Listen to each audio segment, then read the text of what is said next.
مینوالو من خلوص نیکی هیلې نیکی پرځونې او سلام مې ومنئ. السلام علیکم ورحمت الله وبرکاته. مینوالو دا یو نظم دی چې دا ما د آرمی پبلک سکول په سانحه لیکلی و. د دې سرلیک دی چې نیمګړې نیمه خوا، عنوان مې ولې ایښی دی نیمګړې نیمه خوا.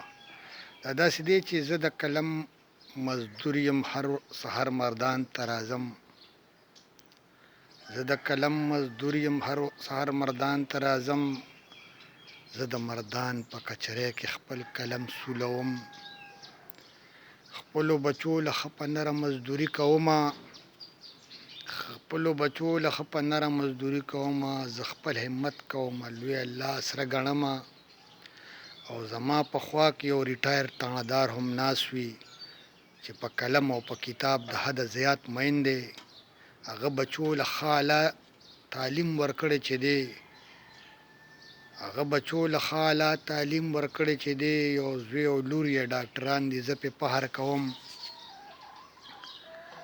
او پرې افرین وایم. زه هغه ستر انسان ګڼمه څوک چې بچو له په لاسونو کې قلم ورکوي. او په 14 دسمبر سارې چې مردان ته راغلم، ما د قلم څوکه سولوله، مزدوري مې کوله. دغه ملګري زما خوا کې راته ویل خبر شه، دغه ملګري زما خوا کې راته ویل خبر شه.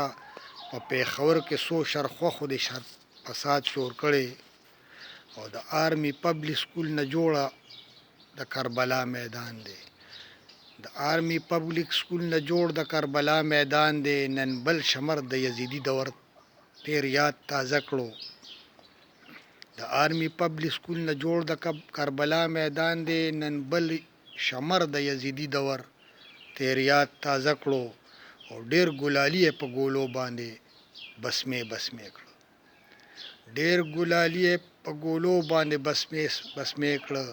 څه یې حلال کړه، سی بارودو باندې اوس وځول.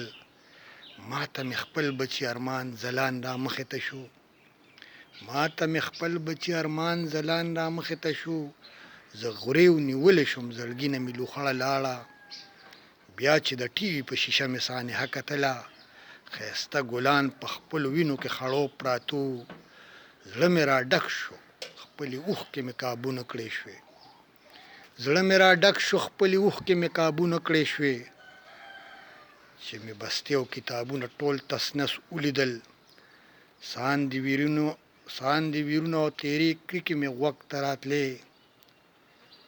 میندې او خویندې هم پلاران مې په ژړا لیدل، میندې او خویندې هم پلاران په ژړا سر مې لیدل. د پښتنو په بربادۍ زهیر د مخکې نه وم، د پښتنو په بربادۍ زهیر د مخکې نه وم. نور هم زهیر شوم، اسمان پله مې بره کتل. او دغه ماتم د پېښور د دې نړۍ ماتم و، دغه ماتم د پېښور د دې نړۍ ماتم و. د دنیا ګوټ ګوټ کو پې خلکو غمرازي ښکاره کړه. او زه دا شرخوښي انسانان ګڼل هم کفر ګڼم، زه دا شرخوښي انسانان ګڼل هم کفر ګڼم. زه ته وحشي ځناور زر ځله بهتر ګڼمه. او زه یې غنده نه کوم، زه یې شیطانان ګڼمه، زه یې غنده نه کوم، زه یې شیطانان ګڼمه. چې په قلم او په کتاب باندې څوک ډزې کوي. د الله په امان ښاد او آباد اوسئ.